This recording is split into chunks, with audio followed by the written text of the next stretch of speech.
All right, guys, welcome back to H-TownStories. This is your host, Nick Ramirez. My guest today is Miss Amanda Maslonka. I just want to get straight into it today, so give me my fake applause.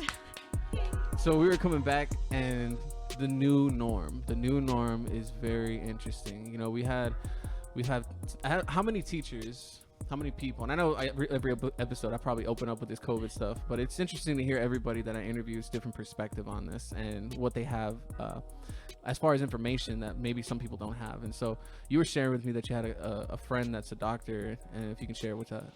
I have two friends. Okay, first of all, I work in the school library, so I see every kid every week. They touch stuff. I always say I work in a petri dish. I'm general healthy. I've been doing this for 9 years. I've only been really sick twice, and not during non-COVID years. So I have one friend that's at one hospital, and everything is gloom and doom, and everybody's going to die, and every patient she sees is dying from COVID, because apparently you can only die from COVID now. You cannot die from anything else. And I know that sounds... I don't want that to sound callous, because I know it's very real, and I have had friends that have had family members that have had COVID and, you know, have died from, like, I get it. I get that it's serious, you know, but then I have another friend that works in another major hospital system down in the medical center, and he's like, just wash your hands, like be safe in there. The COVID positivity rate is gone down so much now that we have a better handle on things. He goes, and most of the people who are testing positive for COVID aren't being hospitalized or medicated, or they're getting a positive thing and they're asymptomatic. They have no symptoms. Yes. So, you know, you don't know what to believe, and especially with all the media blowout. Yeah. You know, I'll watch one thing and it'll say, here's where our rates are. And then you go to another media service and it's a different rate. So you don't know who to believe. You don't know really how serious this is. But I think we've done a disservice to our kids and to people with mental health issues, because they've been locked up since March. You know, I was still going. I'm still going to go to the grocery store. I'm going to go vote in person. I'm doing all of the things that I normally would, because I can't see that this is how things need to be forever. We don't shut down the world for the flu season. We don't wear masks when everybody's getting the flu. We don't do those things. And I feel like this has just been kind of, now we've normalized all of this, and it just seems so incredibly weird to me. It is very different. And the going back to the media issue, with the use of the language that the media uses, the verbiage that they use, the way they phrase things, the catastrophicness of every phrasing of this pandemic. I understand that it's, you know, it's something totally different, something new, so people are going to be really worried about it. But there's people that die every year from the flu. There's people that die from the common cold still. There's all these other things that are going on. And like you said, at what point are we going to move past this? Because if you look at what the 1918 flu, the Spanish flu, that actually originated up in like Kansas or something like that. It wasn't even originated in Spain. If you don't know that, research it. But I was found that interesting. But, you know, how long did they wear the mask? And then if you look at how like everything was kind of built around that, it's kind of why because there was movie theaters around then during that time, and then it shifted to drive-in theaters. I wonder if that played an issue into it, like how little things like that moved. Well, and also, you know, people comparing it to the 1918, the Spanish flu, they didn't have indoor plumbing. They didn't know, like, people were dying from a cut on their arm because they did not know, they didn't have the medical knowledge for vaccines and for treatment of injuries and stuff. So people were dying from, you know, anything. You get a cut on your arm and you die because it gets infected. Or even the doctors would, if you were sick, they would bleed you. That was so, a cure. You know, I don't think we can logically compare COVID to the Spanish flu. Like, I don't think we can. We can't keep comparing it to something that, if you look at the time back then, what we didn't know then, that we know now. And so I think a lot of people make that generalization and, well, they wore masks for 3 years. I'm sorry. There ain't no way I want to wear a mask for 3 years. I mean, but you know, I laugh at some of the things, like, I guess it was March or April. We were still out of school, and I was going to my mom's house, and I pull up at the stoplight, and I look across the lane at this man that's sitting in his car with a paint respirator on, like what you use to paint cars. Yes. And he's by himself in the car. I'm like, who are you infecting, and why are you wearing a paint respirator? Oh my gosh, And those people are so interesting. you know, when I see people and they're by themselves and they're in their car, and my husband has a little bit more grace than I do for something. He goes, well, maybe they put it on and they don't want to touch it, so they just leave it on the whole time. I was like, Yeah. well, that's logical. I can understand that. But it just seems so odd to me. You know, I'll wear the mask in the stores. You know, I'm going to be compliant. I'm going to Yeah. do what they say to do. But the minute I walk out, man, I yank that sucker off. Same here, same here. And we do it, you know, I get it. You do it for the people around you. If you're sick, yeah. And Right. I do think that that'll probably be a new norm, even though, like I said, like they said the hate that word. phrase, but I think it would be a new norm for most people when they're sick just to wear a mask. I mean, Right. it's just as a health precaution to somebody else. I will But- say I like the social distancing in the grocery stores, because I don't have somebody pushing their basket into my behind Oh trying to my hurry God. me up. I have no problem with people needing to stay 6 feet back when I'm in the grocery store. Like That I is got no 100% I'm true. fine with that. Like, I'm fine with, you know, let's be courteous and give people space. Yes. Like I'm for that. Because prior to that, I remember I don't know what it is, but when you have a basket at the grocery store, your bubble, your own little bubble goes away, and people are just right on you. I don't Yes. understand. Like nobody's gonna squeeze in with the basket right behind in that 3-inch gap that you gave me. No, and hitting me in the ass with your basket is not going to make me unload it any faster. Exactly. Like, calm down, sister. You know, just let me get my groceries out. So we'll go ahead and get into the stories now that we're done kind of ranting. I'm sure we could rant forever. We probably could, given the minute. We got beer. We can. Yeah, that's right. Shout out to Southern Star Cygorg. It's a pumpkin. It's yummy. A pumpkin beer, 6.3%. I think my wife was telling me I should start doing a shout out of beers every time I have one. Ooh, maybe they'll send you some and we can drink maybe. beer together. So Southern Star, if you're listening, cheers to you. It's a great beer. I currently have Buried Hatchet in my refrigerator. It is delicious. It is. And the brewery itself is a beautiful place to go. So if you get to go there, guys, definitely go there. I am a beer nut. I love going to beer places. It's been disheartening right now with the pandemic and my son. I haven't been able to go. But anyways, let's go ahead and get into the stories. So you shared at the beginning of the year, I believe. I think that's when it happened. Or was it pre-COVID that you had taken in a student? And so when I say taking in a student, it sounds very interesting because your mind automatically goes, they're elementary teachers. You took like an 8-year-old? No. So if you can explain what's going on. So I taught this child for 3rd and 4th grade. We looped, so I had him for 2 years. He was a great kid. When I had him, he wasn't one of those. I love the naughty boys, but he was not one of the naughty boys. He's also very good friends with my middle child. And I always say no good phone call comes in the middle of the night. Like, there's no phone call that's going to come to you in the middle of the night unless you know somebody's having a baby or something. And she texted me in the middle of the night, and I keep my phone next to me. My parents are, older. My mom's had some health issues, so I keep my phone by my bed. And, of course, I look, and she says, hey, he's coming here. He doesn't have anywhere else to go. Ooh. So he had broken up with his significant other and didn't have anywhere to be. So I said, okay, that's fine. He can come and stay. And it just kind of gradually I don't think he has a real relationship with his dad, never talks to him. Mom lives with the grandparents in a very small apartment. So there just was nowhere for him to be. So I said, yeah, he can stay here. And we thought it would be just, a couple of months just to get him on his feet. But he's been with us since March. So we went from having 3 children to 4. It's a boy. So we've just kind of made a new thing. He's good. He's a good kid. He cleans up after himself. He, takes care of his business. He has a job. He's working. And he and the middle daughter are looking at apartments now to move in together.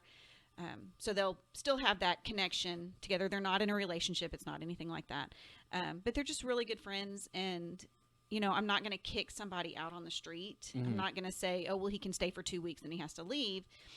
Originally, she said, well, I told him he could stay here till y'all move because we're planning on hopefully getting to put our house on the market this spring and move on to some land that we have in the Friendswood area and build a smaller house for just, my husband and I and maybe an extra bedroom, just something small so we can travel and go and do things as we get older. Yeah. So she's like, I told him he could stay until then. I was like, oh, yeah, no, we can't do that. Like, we're going to have to find an end game here. Yeah. It's like, I like having my kids there in a full house, but I have 3 adults and a high school senior, and it's a lot of people, and it's stressful, and it's a different kind of stress. And what was it like What has been his attitude as you've taken him in? He's very happy-go-lucky. He's generally, like I said, he was a good kid when he was little. He's a good kid now. Like, I say kid, he's an adult. But it's just different. It's a different kind of, I'm not his mom. Like, Yes. I can't And that's parent him. Interesting relationship there. I can give him a safe haven. Yes. And he knows that, my husband and I are both there to take care of him and make sure he has what he needs. Like, we don't ask him to pay rent. We don't ask him to buy food. We don't ask, we just, okay, this is the situation and we're going to go with it. And I think my kids have felt, all three of them have felt like if their friends had a problem, they could bring their friends to us. And they have in the past. So we have had to make. You're not like a regular mom. You're a cool mom. I'm the extra mom. Well, sometimes you talk to them now, they might tell you a totally different story because we've been together a lot. But I think my kids have always known that it was a safe haven for their friends. We did have to make some things clear because my husband and I are both educators, that we've had the rule that there's no one in the house when we're not there. Mm-hmm. Because especially in this day and age, a kid can go and say anything. That is, and accuse, being a male teacher, you understand this. You have to be careful hugging a female student. Yes. Or, if I get a hug from you, I don't think anything of it. I don't think, or, our other males that we work with, I don't think anything of it. It does not, I don't immediately think sexual harassment. I don't think anything like that. But I think as educators, he and I have to be very careful because anybody can accuse anybody of anything with no evidence. Yes. And so people will go on witch hunts to find it. Like, I mean, even like, it's funny how you said that because when you came in, I wanted to give you a hug, but it was one of those things. It's like, I don't know if she'll be okay if I get hug her.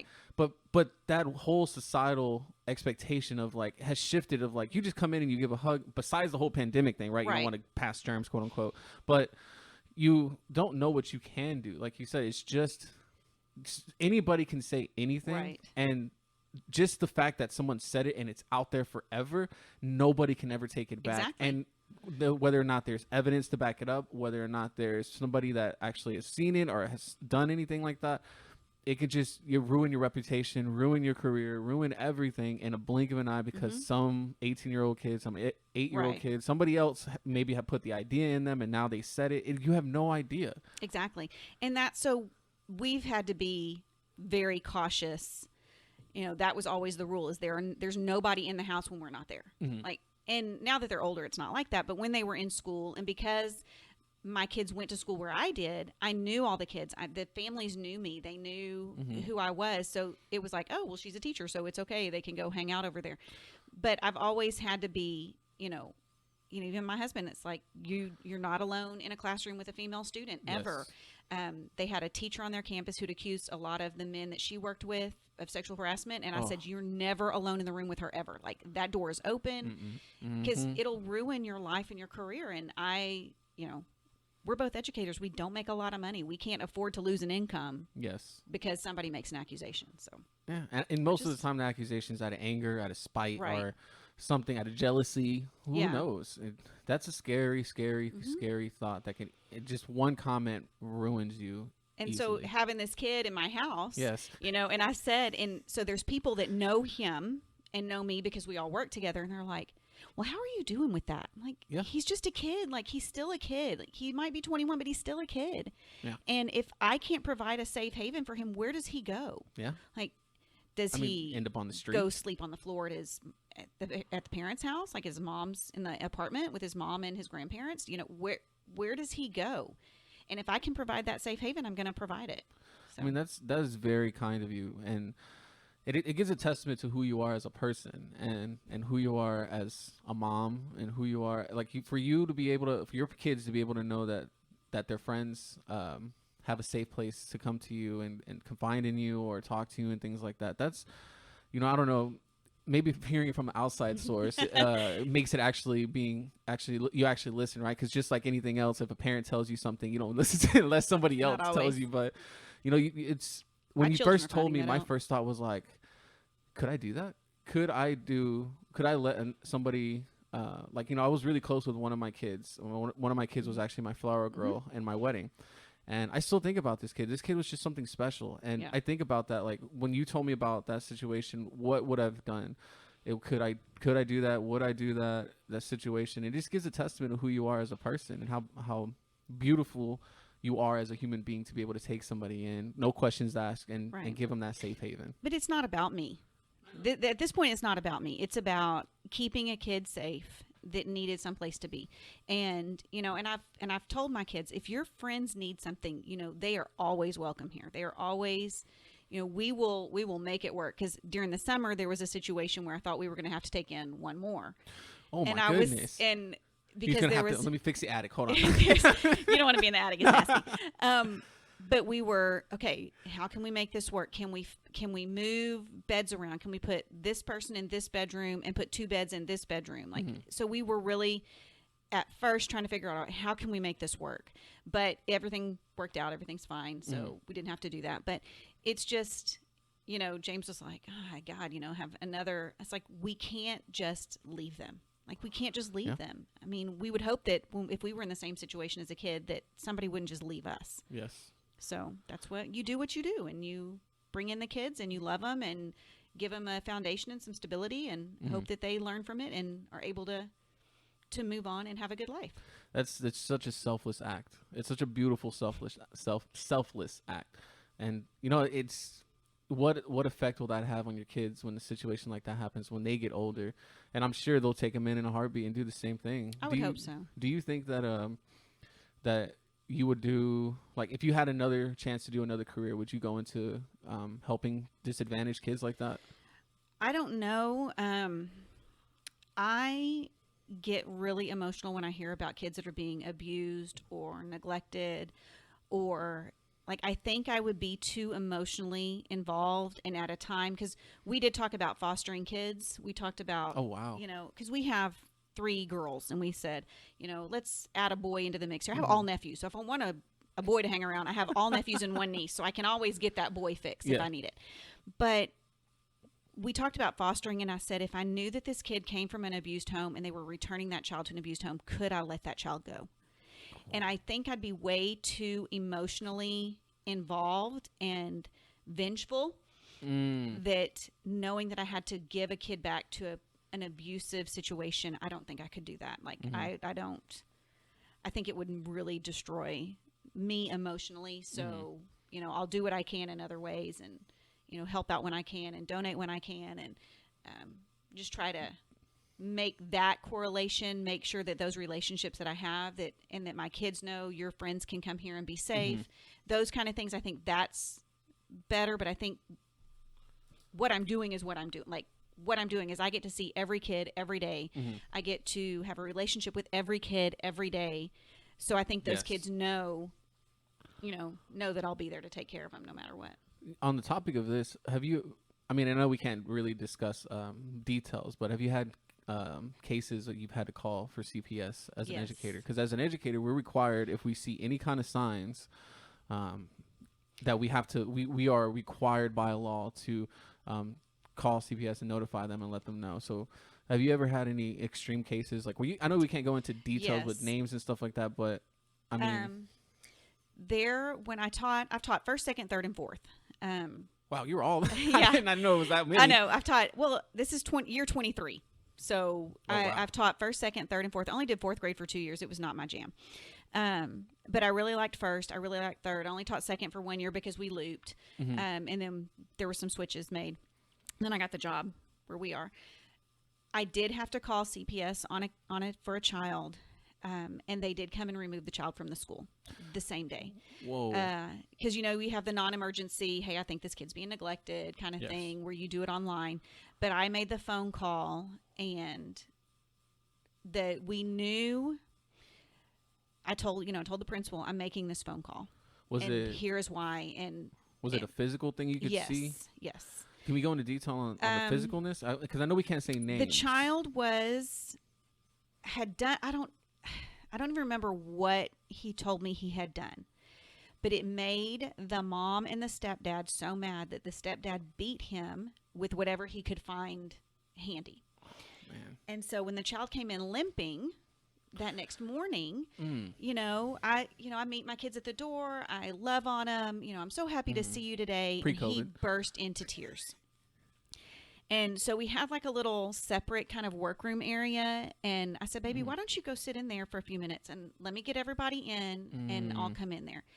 And so by the time I finished greeting everybody, got everybody situated, I said, I'm going to step right here. I can still hear you. I'm going to step right here and I'll be right back. And within about a minute and a half, he had on, it's hot. It's Houston. It's hot. He had on very long sleeves.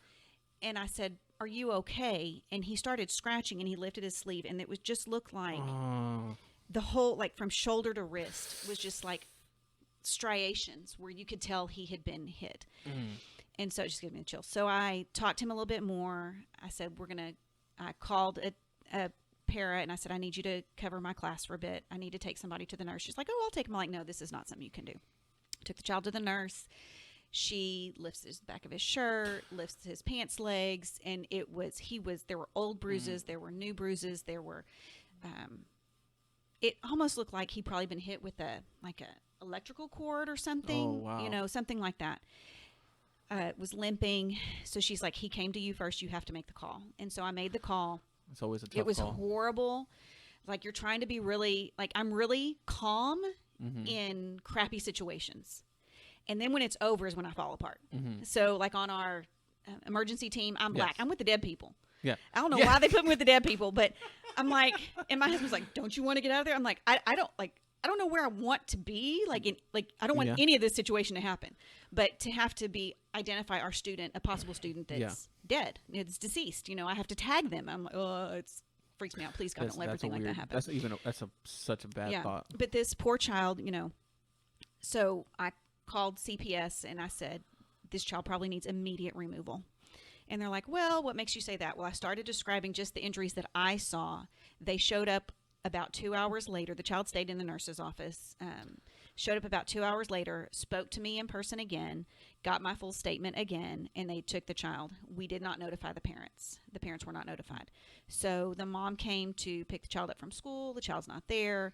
She throws this huge fit. Of course, we had the passing of police officers there. They got her calm. He did not return to my campus. And as far as I knew, he stayed away. Luckily enough, I did not have to go to court. I guess however they handled it. But I think about him often, like, was he returned to his home? Was he, that's one of those situations. If he was my foster kid, can I, in good faith, hand this kid back over to somebody who's going to do that again? Yeah. I mean, my kids got spanked, but I never beat them. Like, No, I never. There's a huge difference. Yes. And Yeah, I think there's a those big boomers that are difference. listening, if they listen, I don't know if they can find the podcast, but those boomers were probably like, because I remember my mom telling me about the switches, the electrical cords, and all that stuff they used to get beat with. But there is a huge difference to leaving those amount of bruises all over the whole body. Right. And I've had a call for a kid with cigarette burns. I've had a call. We've had someone recently where you could see hand marks, bruises, and stuff like that. And those things they're terrifying because you don't want to call. You don't want to have to. You don't want to be the person that takes a kid away from their parent. But if the kid is being abused and beaten and all kinds of emotional trauma, then that parent isn't suited for that anymore. No, it's not. And it's hard because, then you can't talk about it. You can't talk with your peers. Oh my God, I just did this. Or, going home to your spouse and saying, because he's in the same position that I'm in, he's understood and he said, you did the right thing and you have to like move on. And it's not, don't forget those things, but you do have to kind of build that wall around your heart just a little bit so you can go forward. Yes. Like, and I have, my favorite naughty boy of all time. I have his picture on my desk. He calls me mom. He messages me on Mother's Day. Like, he's a precious little naughty boy. And I think about him a lot because I told James, I was like, oh, can we adopt him? Can we have him? And he's a twin. Yeah. And he's like, no, we're not taking in anybody else. But he's in high school and he's just, he's just a kid. And, There's always a special place in all of our hearts as teachers for these kids that we see. And then there's, we have 20, 30 kids sometimes a year. If you're teaching more than one class, somewhere it's from 60 to 100 if you're a high school teacher. But there's always that one kid that really just vibes with you, just really connects with you on a level, and you're like it makes you understand like the specialness that comes with that teaching. Yeah. But there is just that other side where you, like you said, you have to kind of think about we're teaching all kinds of kids that are going to grow up to be all kinds of things. Like when you really think about it, like, and I've said this before, and it's such a damning thing, but you have kids that I'm going to be teaching a serial killer. I'm going to be teaching eventually a killer. I'm going to teach somebody that's going to be somebody like an engineer or an architect, but I also probably will teach girls that end up on the street someday, or in abusive relationships, or saw a former student for armed robbery. Oh my goodness. My first year of teaching, yeah, and I knew that. I was like, ooh, he's going to be something. Had a conference with Dad, and Dad laughed about everything he did wrong. Wow. And saw him on the news one night getting popped for armed robbery. I was like, it's interesting how we get to see these kids become who they probably have always been because of the setting and the environment that they're in. Yeah. And we can't do anything about that as educators. We cannot change their environment. We can love them where they're at, for however long they're with us. You and I know there was one special naughty boy that tore it up. But I loved him so much, knowing, and he had a great mom, had a great, support system. He just was who he was. Yeah. And I adored him. And I think, there's those people that my jam is the naughty boys. Love those naughty boys. Cannot deal with the sassy girls. Like, I know if we have a sassy... I'm the opposite. I love the sassy girls. See, because you don't have a house full of girls. Yeah, that's probably true. So because I think the naughty boys are funny. I think they, if you can find what makes them tick. Yes. And you can feed that to Positive. Service for good, then you're good. Like, I had a kid one year, he was the class clown, and he would just destroy everybody in the middle of the lesson. Yes. And I finally said, look, I will give you 10 minutes to do whatever kind of appropriate stand-up comedy you want to do at the end of the day. I will give you those 10 minutes, but I have got to have you keep it together during the class time. Yes. And he'll probably be a stand-up comic. He is hilarious. He is a funny, and it's hard when you're teaching a kid and they say something completely inappropriate, but it's hysterical. Yes. And it's like, so... I mean, just like anything, you have those kids that are just charmers, just natural born charisma. Yes. Yeah. Natural born charisma. I remember my first year, if you remember my first year correctly, I had a very special kid. We'll leave him special. And he was from a special family from our school. For those of you that are on our campus listening, you'll figure it out. But that kid taught me, like, every teacher has to have a kid that will just whirlwind you, because challenge you to be the best you can be, and learning, because there's a psychology behind the teaching of learning how to handle a group of kids and a gaggle of kids. And this kid came in 8 years old, the charisma in the room, and he shifted that room from my control to his control in 5 minutes after being there. And he just had what it had. whatever it factor it is, that's what that kid had at 8 years old. Could just a brilliant kid, really smart, but no guidance. Yeah. And they'll be a CEO or they'll run a prison gang. Yes. Like one of those. Yeah. That guy is I still think about that kid in that family because he has the charisma to do something really well. But it got so bad to the point where that kid had to be out of my room because I didn't have enough tools in my toolbox to handle that kid. And as a new teacher, you don't. Like, I think back to my first couple of years of teaching and thought, oh my God, I did some crappy things. But, you learn from those experiences, and you learn from those kids. And I think every year we have kids that really can teach us something. Like, I'm a firm believer in you learn something new every day. Yes. And good or bad, you learn something new every day. And I think our kids need, like, he felt safe with you. Like, he knew, okay, I can act like a jackass, and and that's okay because Mr. Ramirez is still going to love me. And the next day, everything's new. Every day's a new day. Yeah, you don't hold that against him on Tuesday because he acted like a turd on Monday. So I think it's a lot. There's a lot that you learn from kids. Yes, like I didn't set out to be a teacher. That wasn't, I wanted to be an interior designer. I wanted to do something like that. I could totally see then, that. Your in a non-Pinterest precision world to detail is fascinating. Before Pinterest.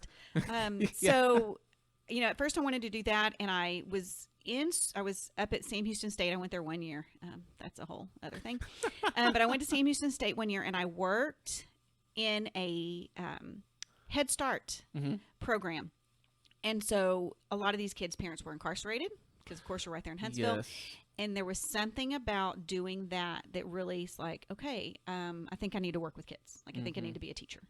That's so amazing. there's people that say that, I have a friend, she's like, I could never do what you do. Like, I could never do what you do on a daily basis. But I don't even think about it like that. It's teaching is a passion. It's a calling. I don't think people get into it thinking, hey, I get the summers off and, the weekends and all these holidays. I'm off at 3:00. Yeah. No, you're not. No, you're not. Yeah, really.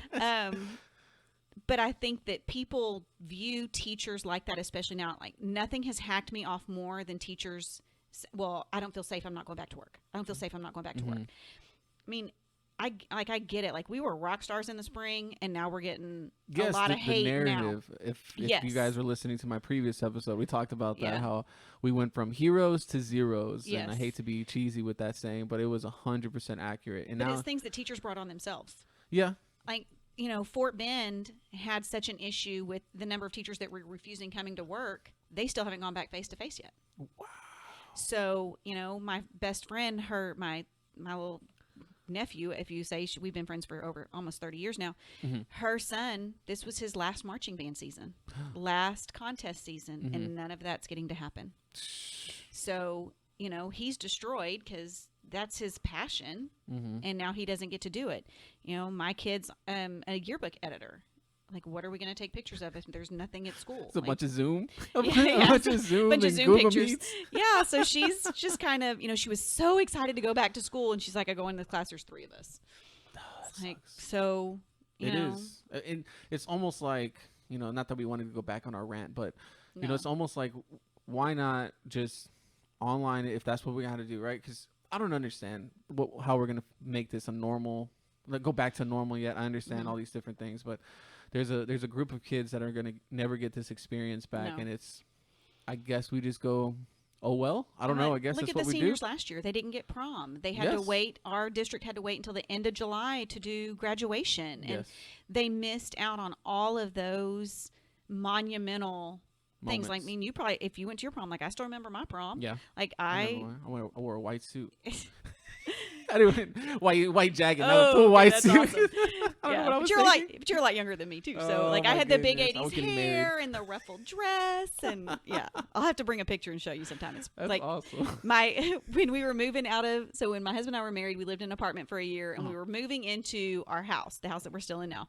We're moving to the house, and I was like sorting through papers and stuff, and my oldest saw a picture of me at prom with my prom date. Wow. And she's looking at it, and she's giving me the side eye. She's 4 at the time. And she's looking at me, and she's like, does Dad know about this? Like, she was really concerned that Dad did not know that I had taken a picture with somebody else. Like, she was very distraught. That is funny. Yeah, I love it. So we'll go on to our next story. And the phrase that you used...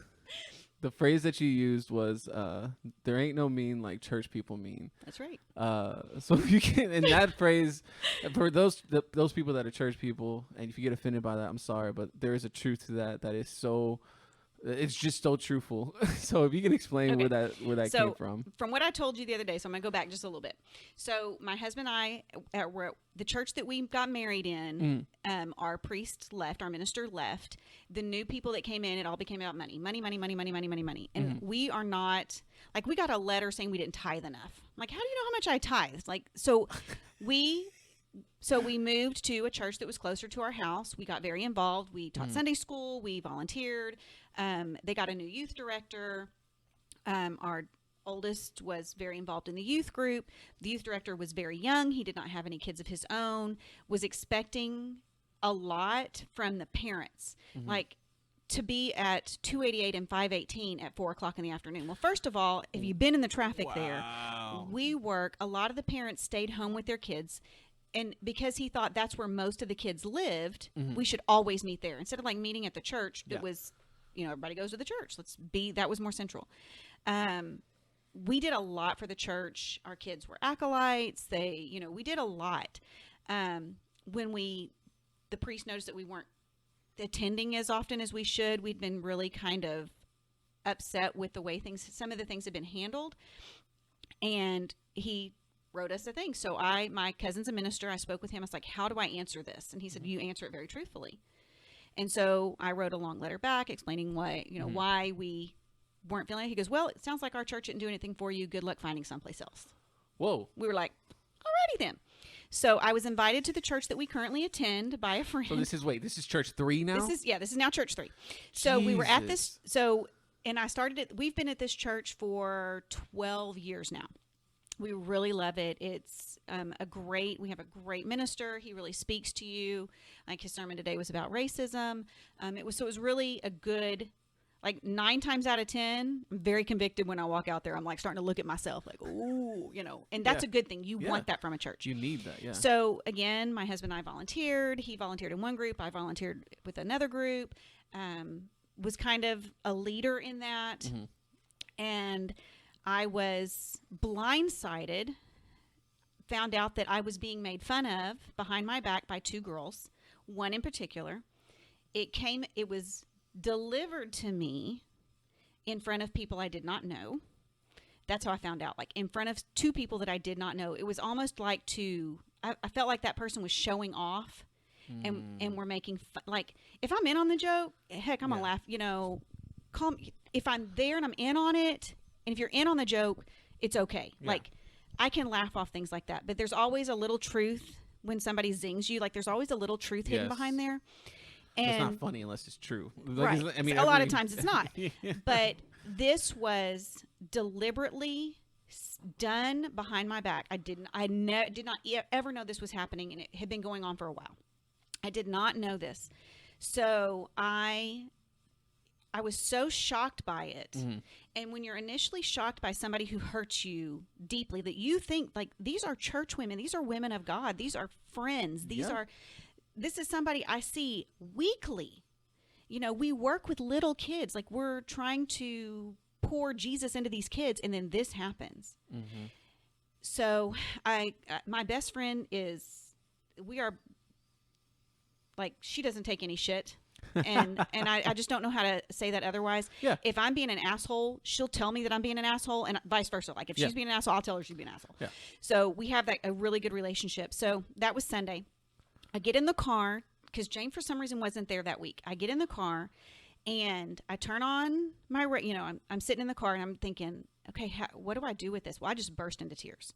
And my church is like a 10-minute drive from my house. So I sat in the parking lot for a few minutes. I cried. It's like, okay, you gotta go home. You gotta suck it up. You gotta go home. You don't want to go home and your family see you crying because they're gonna think something really bad happened. Yeah. And honestly, somebody made fun of you. In the grand scheme of things, it's not. Yeah. I mean, we tell our kids it's like, not okay, it's okay, let it go. Right. It's not traumatic like that. But I think because I had been blindsided, that's what bothered me. And it was almost like she was showing off to this other person to deliberately make me uncomfortable. Like she was negging you, basically. But whether or not that was her intent, I don't know that was her intent. So I went home, I cried and cried and cried. I get in the car. Matthew West, whom I love dearly, love this man. His song Forgiveness is on the radio. Uh-huh. I'm like, can you give me a minute, please? Like, I need to be mad. I need to be hurt for a few minutes. I don't need to be hearing about this forgiveness. Is Jesus Matthew speaking West. Straight to you. Yes. Forgive yes. right now. No, I need to cry and be mad. I need to have my feelings hurt for a minute. Matthew West, can you please stop? I'm feeling triggered here. So I cried all the way home. I sat in the driveway and cried. And the next song is about forgiveness. I'm like, really? Like, Jesus is over here telling you, get over it. Yes. Like, anytime it's like, okay, so I'm sitting in the car, the car's on, and I'm in the driveway, and you can see where I am from the living room and the kitchen windows. And so James comes out, and he's like, oh my God, what happened? Are our parents okay? Like, that was our first thought. It was like, my mom, his parents, my dad, that kind of thing. And so I said, I can't talk about it right now, because when I'm hurt or sad or really angry, I will totally retreat. Wow. So I will get very quiet.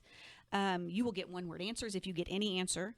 To this day, like, I'm almost 50, and I will just totally retreat.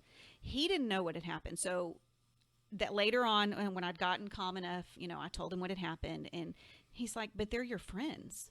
Mm-hmm. And I said, but because of what had happened a couple of years before, which you and I spoke about, and then this happened. I'm thinking, is there something wrong with me? Like, why do people feel the need? Why do friends feel the need to tear me down or hurt me like this?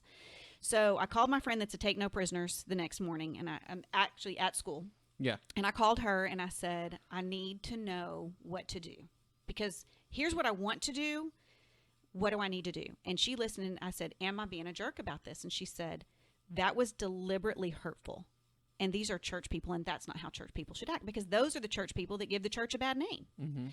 So But there ain't no mean. Because there ain't no mean like church people mean. There's just not. There's, because I hate to hear people say something so horrible and ridiculous. Oh, but I'm a Christian.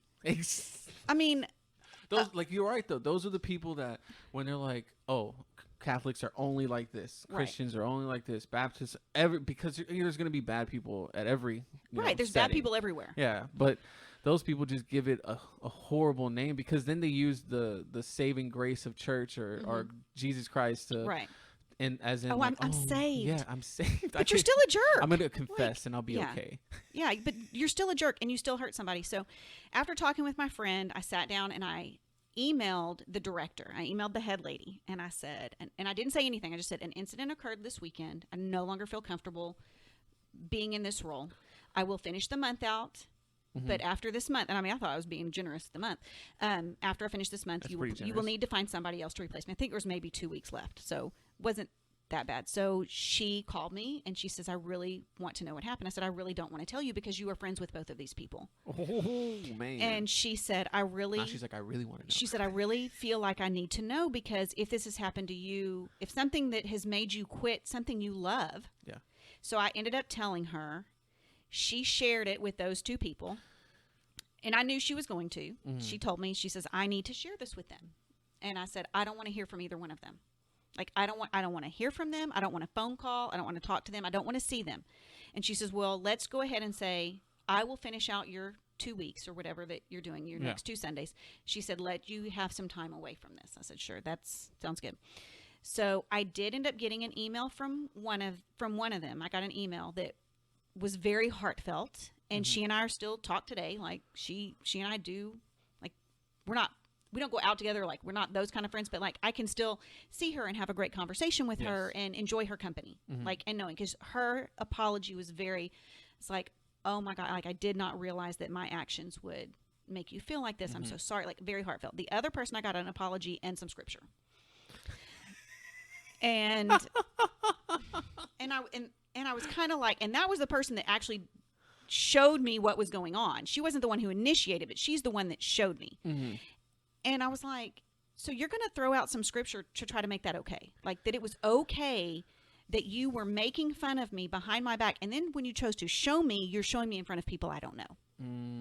So we still attend that church, shortly after James quit volunteering as well. And they were like, well, did something happen to you too? And he's like, no. He's like, but it's every Sunday. Like, I need a break. I'm with kids, 5 days a week. I just need 6 days a week. Yeah, I just then need you come home some. to your own kids. Yeah, we need some time and some space, and we'll go back to volunteering and doing something else. But right now, we're just, I don't think he stopped doing what he was doing to support me. I just think we both were we'd been doing it for a lot of years, and we were, just tired. And I told my mother-in-law, she's very devout Catholic, and I said, I'm feel bad that I'm not doing this. She goes, but you give every day when you're at school. Yeah. You give every day when you're at school. So that's your ministry. That's like, because that made me feel better. You don't think about it that way either, too. Like, that you're giving every day, because sometimes when you're doing it for so long, it does feel like not just a job, but it does feel just like a job. So you do give to those kids every day. I mean, it's just sour friendships. Friendships is very difficult, and having a friendship go south, especially a friendship that, even though for those friendships that have been lifelong friendships or for years or time into it and equity into it, and they just betray you, it's such a bad feeling, such a bad feeling. It is. And when you don't, when you give of yourself above and beyond what anybody's given to you, and then they turn around and destroy you, where do you go with that? Like, I have no idea. Like, I have like maybe 4 girlfriends Mm-hmm. that I could call at a moment's notice and they would be there for me Mm-hmm. without question. Like without, the old thing, who's going to help you hide a body? Like Yeah. that. I have 4 friends that would absolutely, No questions asked, showed no up. questions asked, would be You want the sharpshooter? You want the Yeah, flat? like- You want the regular like, shovel? like you want who do I need today? Like which of these, and each of the friends provides a different kind of support. Yes. And so, like I said, I have a friend that we've been friends for, gosh, we're coming on 30 years now that we have been friends. Yeah, 30 years. And we are the most truthful people to one another. Mm-hmm. Like I said, she's the one. If I'm acting like a jackass, I'm going to call and say, am I acting like a jackass? And tell her, Mm-hmm. and she'll tell me straight out if I am or not. It's and good to have friends like everybody that, though. needs that truth friend. Yes. That who's 'Cause going to tell you You like get it caught is. up. There's people we get caught up in our own heads, and we don't Mm-hmm. we don't tend to look at the whole action of what we're doing. Right. And so we get narrow-minded on that kind of stuff. So going into our next story, This is a fun one. maybe I should work on transitioning. I just kind of abruptly changed. Yeah, no, it's subjects. I okay. don't know. It's all good. But the next story is the godmother story. Okay, so met a girl that I worked with. We became very close friends. Mm-hmm. Taught on the same grade level team. We worked really well together. A lot of fun to be around. She and her husband, lots and lots of fun to be around. Had a great relationship. I don't know when things started to kind of turn sour, but some things switched around in our professional lives, and we ended up on different teaching teams, Mm-hmm. and different alliances were made. And I honestly, Alliances. That's an interesting word to use there. I know I don't know how to put it any other way, but my first year was kind of rough. There was a person on the team that was stirring up trouble, and I was getting blamed for it because it sounded like something I would say or do. And honestly, if I'm gonna say or do it, you're gonna know that I said or did. Like if it sounds like something she said or did. So I kind of found out backwards that she was talking to my team. And granted, the first year was really rough. And since we were staying with the second team, we were staying with the second group. Mm-hmm. So, like, I was working on my library internship. I was working with the librarian. I came back to the classroom area, and they were all planning for the next school year without me. Like, didn't exist. And so, again, because I tend to retreat, I quit talking. I just, got quiet. So that summer between the two, apparently one of the people on my team was getting close to her and some other people, and there was a lot of discussion. Found this out later. Found out that, so went into the year thinking, okay, I'm just going to do my job. I'm going to love on these kids. It's my second year with them. They were a great group of kids. They just graduated. So it's exciting. I got to see, went to the parade and got to see them graduate and stuff like that. So it's real exciting. So it was just really uncomfortable. Like the whole team was really uncomfortable. We had a teacher. So uncomfortable you can cut it. Yes, Right? You can cut the tension. So we had somebody that was bumped to our campus, and there was a lot of rough thing there. And I got blamed because it was the year of all the rifts, and she got riffed, reduction in force. So she got riffed, and I got blamed for that. I had this one teacher that was like yelling at me how it was my fault that she's having to leave, and all this hateful stuff. So in the meantime, over the summer, my husband and I were heading to a wedding in Fort Worth, and I'm getting all these text messages from this person about, I was almost finished with library school. I was going to graduate in December. I was really excited. My dream job, here it comes, I had, and she like, are you going to leave mid-year? Are you going to leave here? And I was like, the only way I'd leave mid-year is if I got a job at this school. Ha. But they already have somebody in mind who is going to library school. That won't happen. Okay, good. Because, we'd hate for you to leave mid-year. And it's like, I'm thinking everything's fine. These text messages go on for about 30 minutes. Go do our thing, come back to school. The school year starts. It's very awkward. It's very weird. Don't understand why. So I guess maybe September or October, it's like my husband and I don't argue. Like we just don't. We've been together 24 years this October. We've been married 22. We just don't argue. Like we don't, like if I'm stirred up, he's calm. If he's stirred up, I'm calm. And he came home and he was just being kind of weird. And I was like, what is going on? Well, he proceeds to tell me that their librarian won't speak to him and she's being really ugly to him. And I'm like, well, did you ask her why? He goes, well, yeah, I did. I said, well, what's, is something going on? Uh-huh. Like I did internship with this lady. Yeah. Like I knew her. And he says, I don't know what to believe. And I said, well, That's a hard statement. yeah, from your spouse. Yeah. Of over 10 years at this time.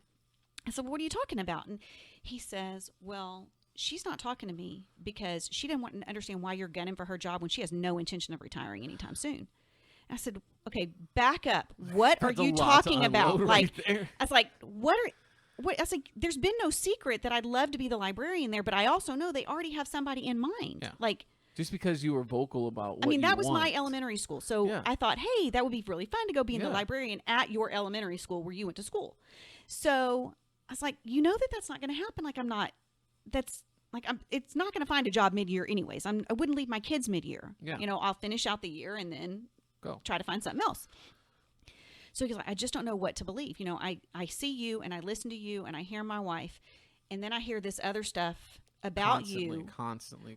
What do I believe? And it just broke my heart. Like, it was heartbreaking to know that he felt that way.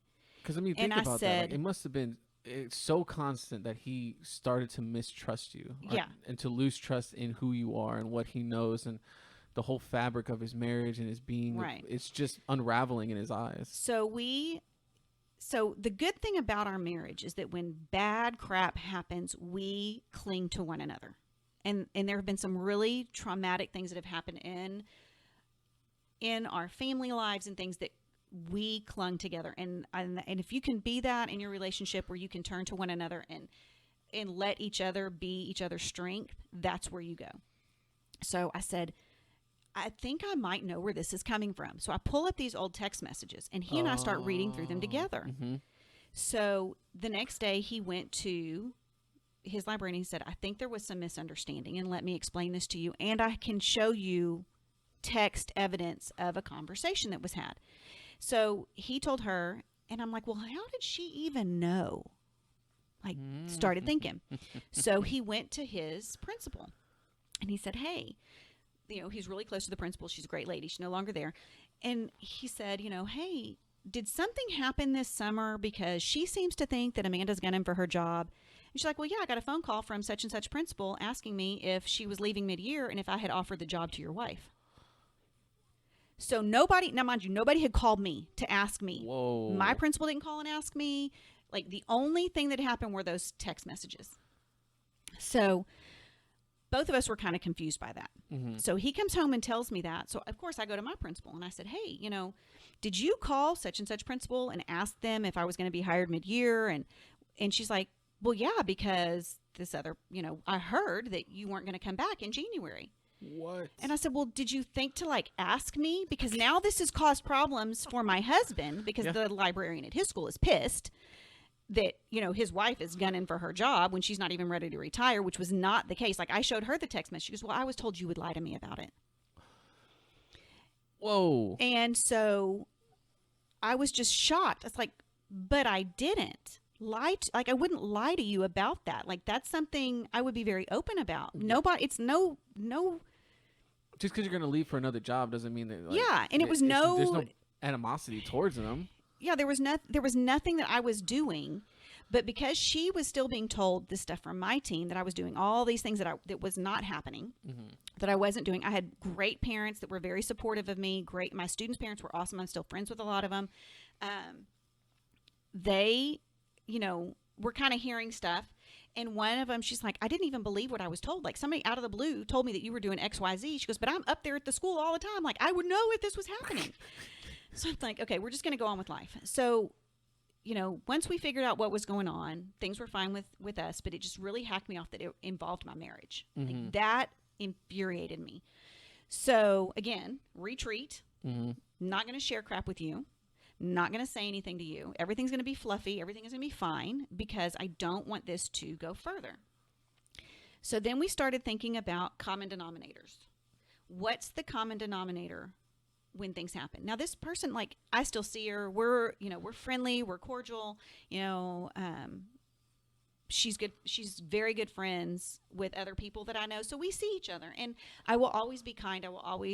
But I'm not going to trust anymore. I cannot trust that what I say and what I do is not going to be misconstrued. Yes. So I got bumped to another team on the basis of you can't have another year like you had last year.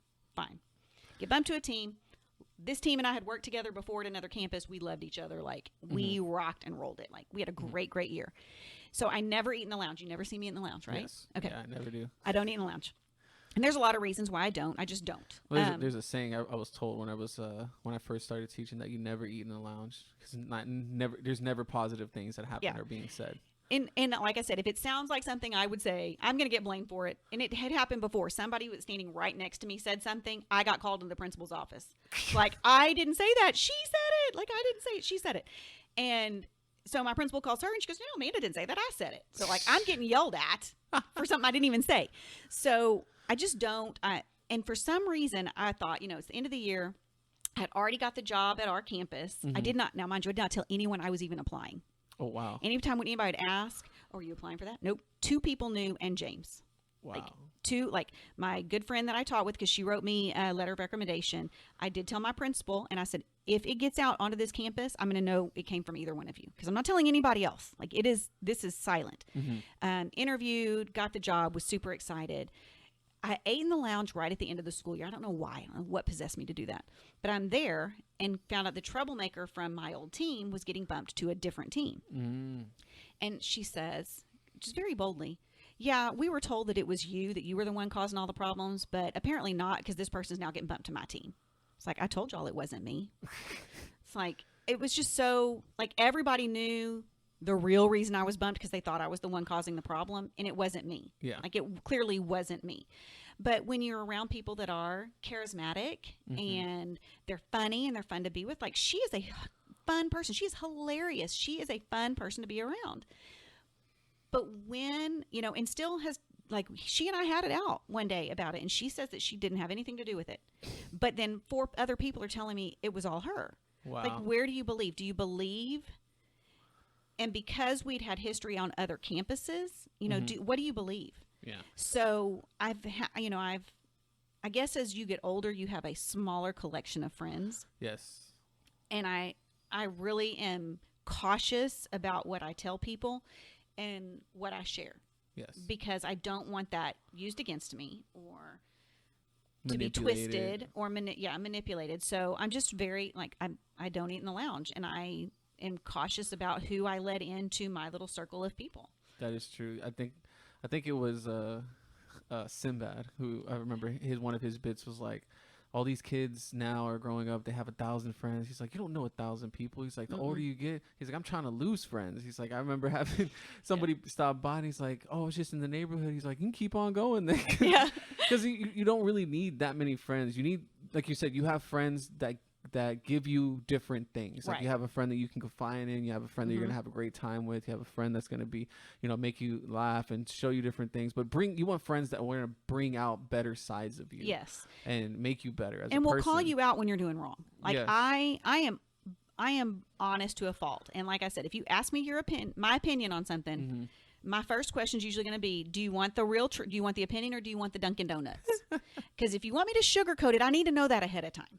I expect people to be honest with me. If I did something that hurt your feelings, I want you to come and tell me so I can apologize or fix it. Yeah. If I said something or did something, or I need that honesty. Like, I have that in my marriage. Had James just stewed in what was going on, it could have caused a much bigger issue. Yes. But then once he and I started talking, and we're like, well, hey, you were at this campus and this person was there and this started happening. Everything was fine until this happened. And then you're at this campus together and everything is fine until this happened. So when you start having 2 people working on the same problem, you get better results. And like I said, I will always be kind. I will always be cordial. I will always be friendly. It's not being two-faced. It's being an adult. Yes. You're sometimes you're around people that make you uncomfortable or whatever, but you will always be kind. I will always be kind. And that's a quote from Wonder right there. Yeah. You just have to. What is it? If you can choose between truth and being kind, always choose kind. Right. I think that's what it was. Sometimes you need the truth, and sometimes the truth isn't always kind. Yeah. But you can learn from it. Yes. So with that, we'll take a break right here, and we'll come right back in a moment. All right, guys, we are back, and I was just telling you, like, we're all books. That's what I want this to be, where we're just everybody has some type of story. Everybody has some crazy chapter in their life, and their ups and downs, and it's just fascinating to me. And I'm very thankful that you're so candid in everything that you're saying, using your verbiage there. And, and somebody else is dealing with it. They just may not know how to say it. So we'll start off with the next story, which is the divorce, and I'll just leave it as that title. Yeah, so the you can divorce. go ahead and take it. The divorce. Okay. So after you and I spoke, I was trying to think, like, where do we even start with this? Yeah. I knew him through. So I met a guy the summer after my senior year, and he was just a friend. We hung out. Nothing serious. Nothing. I knew he was leaving for the military, so it wasn't anything like, oh my gosh, she's going to be my great love. I had dated somebody who had openly cheated on me. Like, I witnessed it with my own two eyeballs. So I didn't have a great track record with guys, and I can't really pinpoint the why or the where. Was not very cute, like had really thick glasses and acne and braces. And like my junior year is the first year I was like, things started to calm down, started to look okay. I wasn't popular. I wasn't part of a group. I had a couple of friends in high school, hung out with mostly guys because we're gearheads in my family. And so there was always guys around to hang out with. Preferred guys. There's less drama. That's why the Lord bless you with three girls. I know, and then he gives me 3 girls. He's testing me. So my girls are awesome. They're awesome. They have their moments, and we've had more moments lately. I think part of it's just from being cooped up together. Yeah. But so came home for Thanksgiving break, bumped into the guy I was kind of hanging out with there in the summer, bumped into his friend at a club, and got to talking, and the relationship started very quickly. It was very quick involvement. That's check on that yeah, piece of paper check on. you gave me. Yeah, the 17 signs of an abuser. So very quick to involve, and so like he would show up at my dorm room in college, like just show up. Didn't like that I was taking a theater class, and in one of the scenes I was supposed to kiss the guy. Like he would get really upset about things like that. Like it's theater. It's not like. I don't even hang out with this guy. Yeah. Like it's awkward to kiss somebody that you don't know anyways, but We're doing it for a and it show. wasn't like a makeout. Like Yeah. it was not a makeout scene. So very quick to involve, very emotional about things, and found, his parents had been divorced. They had remarried other people. He had a rough childhood. And I thought, I had a great childhood. I have great parents. I have, my parents are still married, and that I could maybe love him enough to take up for the way he was raised. Like I don't know. You wanted to fix him. Yes, but I don't think that's like that wasn't the thought in my head. The thought was, if I can show him what love looks like, a loving relationship looks like, he'll be okay. Very charismatic, very charming. My friends didn't like him. My mom did not like him. My dad's like, well, we're just gonna, if this is who she's choosing. So we were engaged. God, I was 20 when we were married. So engaged pretty quickly. Wow. We were married a few months shy of me turning 21. And the paper that I gave you is from the Houston Area Women's Center. And please know, this has a happy ending. Like I have an awesome husband now. And so people that are listening to this, like, oh my God. We were on a cruise for our wedding, for our honeymoon. And, I was cute, and I was a dancer, and I had a bikini on. And if another guy looked at me, it was like, what are you doing to entice him? Like, what are you doing? Why are you looking at him? And I didn't really realize what was happening. Like, I didn't know that I was being emotionally abused. Like, I really didn't. People talk about physical abuse, being hit, you see battered wives. I wasn't being hit. And I didn't know that I was being abused. Like I really didn't. And I know there's people going to say, how did you not know? Honestly, there was every obstacle put together for the planning of the wedding. Like anything. Yeah, you mentioned that. Can you describe what that is? Bridesmaid dresses were not ordered. Got locked in the store for the bridesmaids. We had to call the cops because they locked my mother inside the store and wouldn't let her out because we were demanding our money back. Wow. we had issues with the venue, we had issues with the dresses, we had issues with the tuxes, we had like anything that could go wrong went wrong, like from the very beginning. Mm-hmm.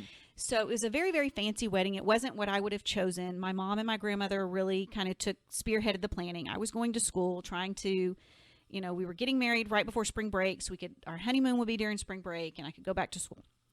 So it was just a catastrophe, like one catastrophe after another. Mm-hmm. It was crazy. So, and I kind of feel like looking back at it, God was like, I'm putting these obstacles in your way and you keep going around them. Okay, fine. You do you. Let's see what happens. The whole free will business. So Forgiveness. The song Forgiveness came on twice. Yeah, Matthew West, Forgiveness. Matthew. And I've been to Matthew West concert. He puts on a great concert. I love him.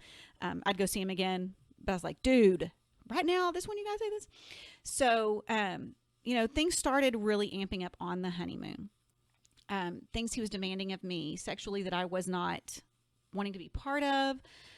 Just a lot of things were going on. I thought, okay, it's new wedding jitters, like it's new things. So we get home and more things start happening. He doesn't want me hanging out with my friends. Now, my friend that I've been friends with for 30 years, like she was my friend before he was a boyfriend. Wow. So not wanting me to hang out with people, wanting me to be drunk a lot. Like he trying to feed you alcohol? Yes. Things like that. Anytime any male looked my direction, or I ran into a friend that I'd been friends with since preschool. We ran into him at a club one night and I gave him a hug and he lost his mind. Always thought I was cheating. Always, didn't want me dancing. I was, in a part of a dance company. We had a couple of guy dancers. Occasionally we'd have to dance with them. Like one of the guy dancers I've known since I was 5 years old. Wow. If anything was going to happen, it would already happen. You had a love story being written. Yeah. Like I started dancing when I was 5 because I was clumsy. I had 3 sets of stitches and a compound fracture of my right arm by the time I was 12. Wow. So I was clumsy. My mom put me in dance, so hoping I would be graceful. I still trip all the time. You'll see me tripping all the time in the hallway. I got to take a moment there. That's a great parent thing right there. Like, yeah. I got to give that to your mom. Like, she's clumsy. Let me make her a dancer. It'll coordinate her. Yeah. And, that's beautiful. She was hoping for coordination. Yeah, it did not help. Especially these tennis shoes I have on. I trip over nothing in the school hallway all the time. And it's so, like, one of these days I'm going to totally face plant and it's going to be interesting because it'll do it in front of a camera. Of like, course. That's what'll happen. Of course. But see, we'll be laughing with me, not at me. So, there were things that were going on in the marriage. Like his brother moved in with us for a while. That was got very violent.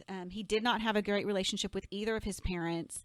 So I was trying to keep things as calm as possible, try to be the peacemaker, try to make sure that everything was okay. When we were living in apartments, things were okay because, as long as you paid your rent, your lights stayed on. Yeah. We moved into a rental house down the street from the house I grew up in, and I'd come home and there'd be no lights on, or no water, bills weren't getting paid. He had 14 jobs, I think it was last count, in the 4 years. 14 jobs. In the 4 years that we were married. Wow. Every time there was a change, it was like never his fault. It was always somebody else's fault, or very, as I found out now, like a narcissistic behavior. Everything had to be about him. It had to be about him. It had to be about his family. I wasn't allowed to have any kind of feeling or emotion because it would, anger him to the point where he would didn't have his same emotion, right? Right. So, I laugh about this now. I can laugh about it now. One of the bigger arguments we had was over the belief of aliens. Like, okay, I know you laugh because he loved the X-Files. And so he would watch X-Files, every time it was on, and that's fine. You do you. I'm a reader. I'm gonna sit here and read a book. Like I don't like my husband are like that now. You want to watch some crazy thing on TV? Fine. I'm gonna sit here and read a book. It's fine. And there are some things I just can't, like, I don't want to listen to. Like, I don't watch Walking Dead. I cannot listen to the zombies. Like, I can't do that. So I have to leave the room. But he asked me, do you believe in aliens? And I said, well, I don't think we're the only ones. I don't think we're the only beings out there. I don't know necessarily if I believe in an alien life form, but I just think the universe is so vast. How are we the only ones? Yeah, it'd be an arrogant thought to think that right. we're the only ones. He spent the rest of the night until the early morning hours screaming at me about how stupid I was that I didn't believe in aliens. I couldn't do anything. What is your thought process at that moment? Are you like, are you I trying just to thought it shut was him up? ridiculous. Are you even arguing with him? Are you just letting him yell? What's going on? I mean, pretty much, I would just let him yell himself To a somber? until he would be calm.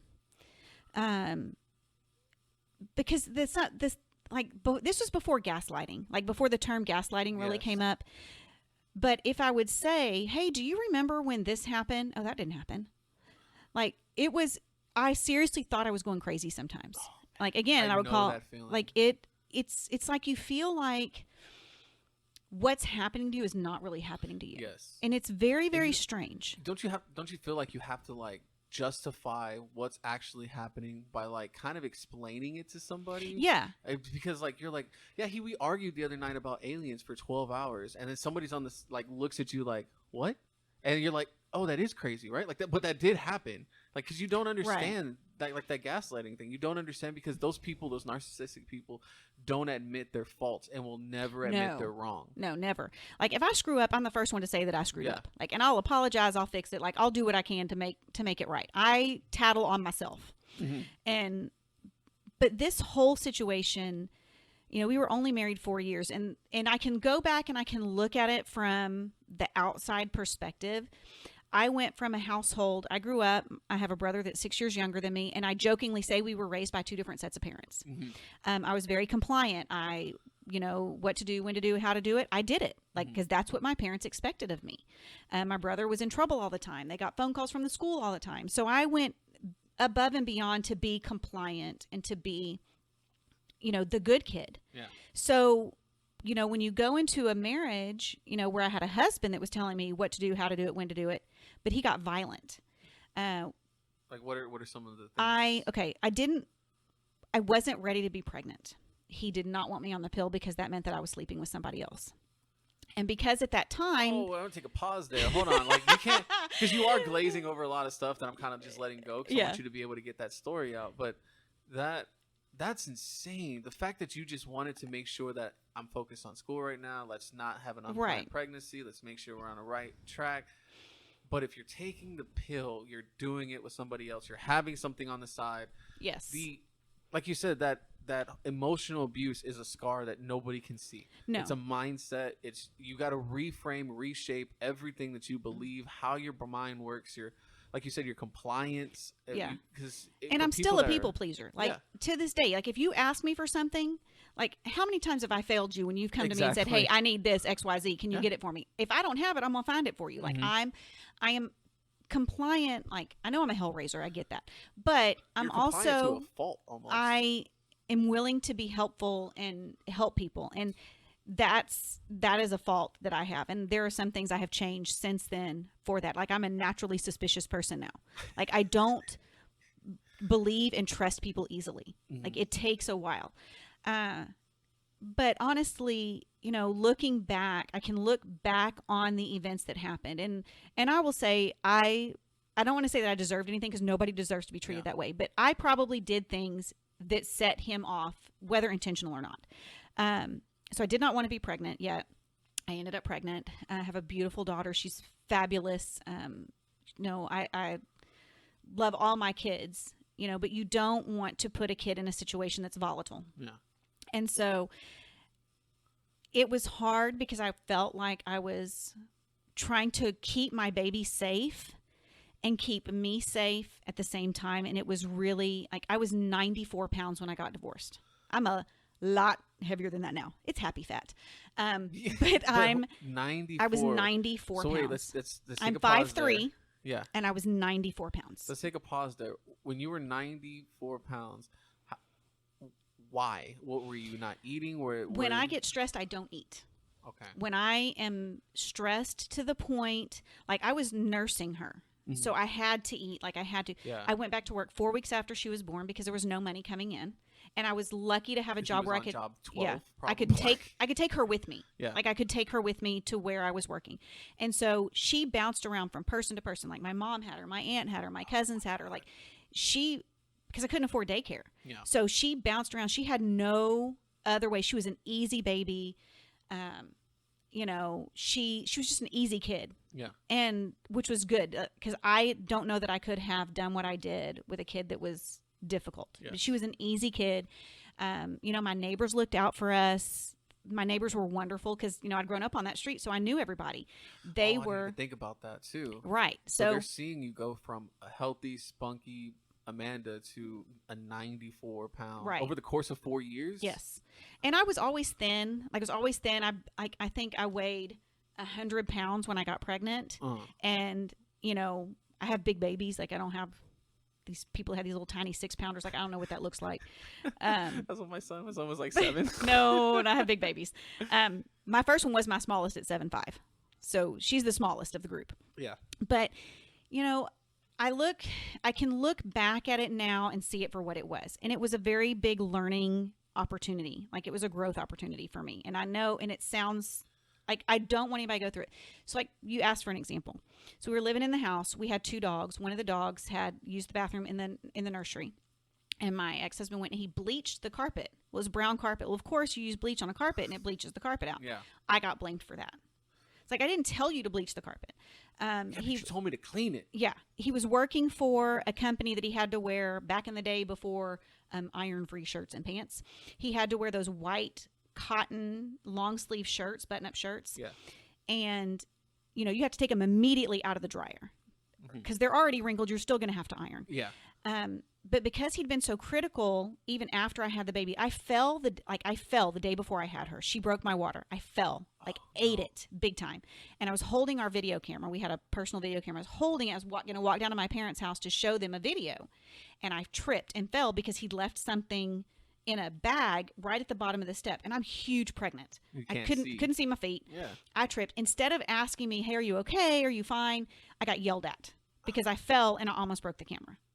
Like my knee is like torn up. There's gravel in it. Like my knee and my ankle. Like you it was, didn't exist. Like Yeah. it was the object that was So- more important. That's so sad. You're right. So I got myself cleaned up. I walked down to my parents, woke up in the middle of the night. My water had broken. You know, we head to the hospital. The nurse cleans my knee up and everything. Cause I tried, but you know, again, I can't see anything. So she cleaned my knee up and everything and, you know, asked me if I was safe. And I'm like, yeah, I'm safe. I'm okay. But after I had her and the focus was no longer on him, he really amped up the behavior. I'd spent the day cleaning the house. Like you could smell the bleach in the Pine Sol. And I had a water glass that I had been using all day long and I'd left it in the sink. And I'm like, oh, I cleaned the house. You know, it's all great. And I'm all like, you know, the happy wife that the house is spotless and everything. Yeah. And he walks into the kitchen and he sees the glass and he throws it at me because the house wasn't effing clean enough for him. Wow. So she was little at the time. And then the other the catalyst for me thinking, I cannot raise a baby in this environment. Yes. She was little and loved noodles with butter on them. And so she had had that for dinner. She was in her high chair across the kitchen. She finished. I took her bowl and I put it in the dishwasher. And I broke the sin of I didn't wash the dish with hot soapy water before I put it in the dishwasher. And I just, you know, I wasn't thinking, you know, I've got a toddler, just put you it know, up. I just plopped it in the dishwasher. Well, he yanked it out of the dishwasher, began screaming at me about how I couldn't do anything right. Just going on. And he kicked the bottom rack of the dishwasher, which was full of dishes at the time, kicked it across the kitchen, like kicked it out of the dishwasher across the kitchen. Whoa. So at that time, I like grabbed the baby up out of her high chair. I, you know, went into another room, you know, because she's crying because now, like, mom's already getting yelled at. So she's already crying because of the yelling. And then this bottom rack of the dishwasher goes flying across the kitchen. And she was maybe 10 or 11 months old at the time, I'm guessing. And that's when I thought, I can't keep this up. Like, I didn't want to be the family failure. I didn't want to be the I told you so. I didn't want to be the screw up. So I stayed as long as I possibly could. And How many other women have that same mindset where I'll just stay. I don't want to, I'm more afraid of what people are going to think of than and it's not my that safety. it's afraid of being alone.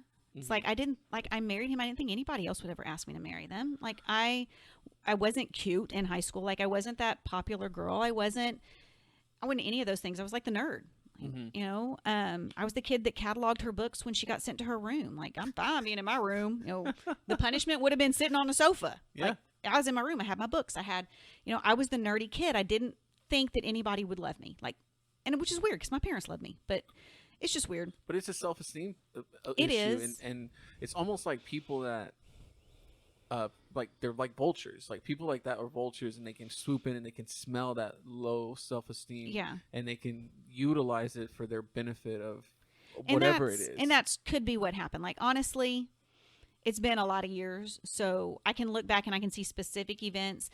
And like I told the counselor that I was seeing, I said, I almost wish he would have hit me, because the bruises go away and you forget how many times you've been hit. But the words scar in such a way that even at the beginning of my marriage now, that, happily married for 22 years, he would say stuff to me and it would like send my body into a panic almost, because even though the way he was saying it wasn't hurtful, it brought back all of that traumatic memory.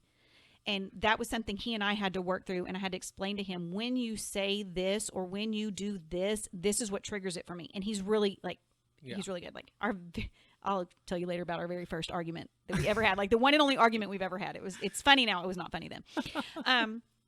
But when she was little like that, I was like, okay, I've got to do something. So a lot of the bills my parents had co-signed for.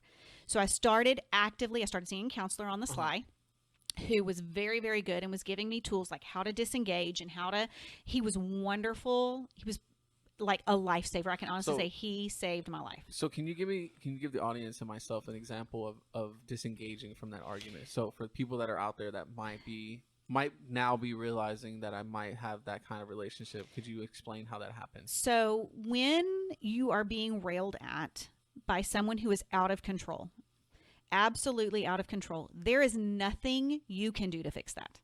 There is no amount of apologizing. There's nothing you can do. You can stand there and you can listen. And what he said was to agree. Just agree. Doesn't matter. It doesn't matter if you completely don't agree. Agree. Because that will diffuse the situation, because they're looking for the fight. They want you to engage. And if you don't engage, we say don't engage the crazy. That's a motto in our house. You don't engage the crazy. If you don't engage, it takes the wind out of their sails. It makes it to where they're no longer, whatever they're fighting about, and that's them. Has nothing to do with you. So if you can completely disengage and agree, oh yes, I did the wrong thing. Absolutely, I did the wrong thing. Or you don't engage at all, where you say nothing, they're not getting the fight back. They want the fight. Yeah. So I would just completely disengage. Okay, yep, I'm so sorry I put that dish in the dishwasher without washing it first.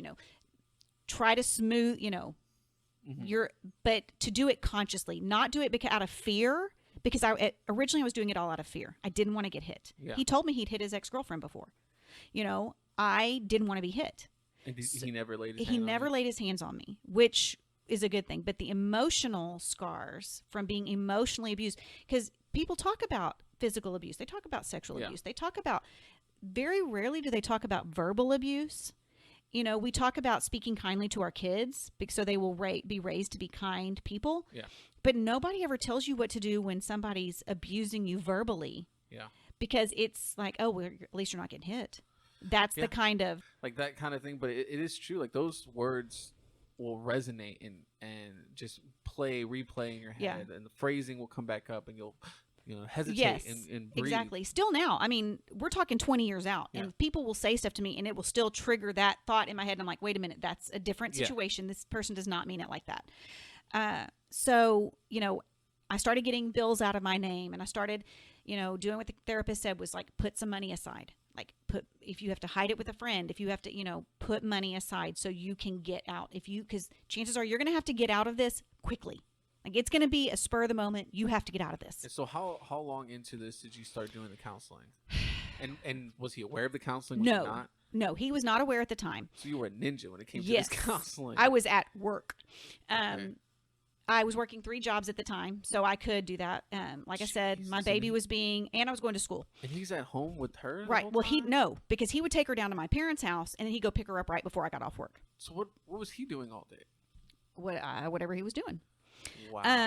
So like I said, I took her with me during the day. My parents kept her at night. We had a lot of back and forth. My aunt kept her. Like one day I had a report that I had to do for school. He was not helping. Of course, that's the day that my kid decides to lose her crap and not, Yeah. just be the typical toddler. So I went to my aunt's house. My aunt took care of her while I did my schoolwork at her house. Of course, I get home, I get yelled at for leaving. So there was just a lot. There was a lot that was going on. So finally I said, look, you need to get some counseling. Well, I don't need, it's all you. It's all you. It's all you. It's like, I'm seeing a counselor. Like when it came out that I was seeing somebody, he was furious. So how did you get to seeing the counselor?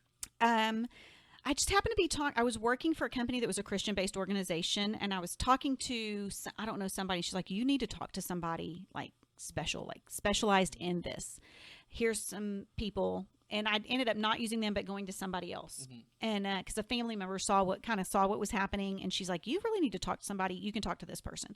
And he was wonderful, but really said, he said, I see two things happening in this marriage. Either you're going to kill him or he's going to kill you. Wow. He said, My bet would be on you killing him, though. Your money's on me. It's like you watch the episodes of Snapped and you're like, yeah, I can kind of see why she did that. But a lot of people did not know what was going on because I kept it very hidden. Again, my family didn't really know everything that was going on. I mean, he threatened to tell my parents secrets that I had, things that I had done in the past that I'm not proud of, like kept those threats over my head all the time. And he did tell my parents, like he did when we separated, he did tell them. So, but everything's all good. My parents are cool. Yeah. But I started, getting bills out of my name, and I started squirreling away a little bit of money here and there as much as I could, and keep the roof over our heads. And, I say what caused me to leave, and people ask, and it sounds ridiculous. Like it is the dumbest, it is insignificant of all the other things he'd ever done to me. Like I said, I was a dancer. I was a dancer for 23 years. If you've ever seen dancers' feet, they are gross. Like I was in point shoes for 8 hours a day. Yeah. Feet are gross. I don't like feet anyways, but dancers' feet are particularly nasty. And I had quit dancing because we couldn't afford it. And so I had bought some new sandals. I had not worn sandals in decades. Yeah. And I had painted my toenails. And we were walking from our house, I was carrying the baby. She was 15 months at the time. Walking from our house down to my parents' house to do something. And he noticed that I had painted my toenails. And he said, so who are you effing now? Whoa. And it was just like a switch was flipped in my head. And so we continued walking. I didn't say a word because I'm not engaging this. I'm not engaging the crazy. Dropped the baby off with my parents and said, we'll be right back. And I started walking back to the house. And of course he's following me, and under his breath, he's, talking smack and being ugly and, who was it this time? And just ugly, vulgar things to me, which wasn't anything new. I packed up a bag for her. I packed up a bag for me. And I said, yes, he's watching me do this. That's it. I said, I'm not doing this anymore. We're getting divorced. You're not going to divorce me. You're not going to do this. I'll tell your mom this. I'll tell your mom that. Like he was just going on and on and on. And I said, I don't even care anymore. So I walked back down to the house. I had the bags. I told my parents I was leaving him. My parents rejoiced. It was really they knew probably. Yes. So because they had watched me be like, I'm a pretty generally happy person. Like, I never met a stranger. Like I'll talk to people. I'll engage with people. And they watched me go from this vivacious person to just like almost a shadow of who I was before. So, he did all kinds of crazy stuff while we were separated.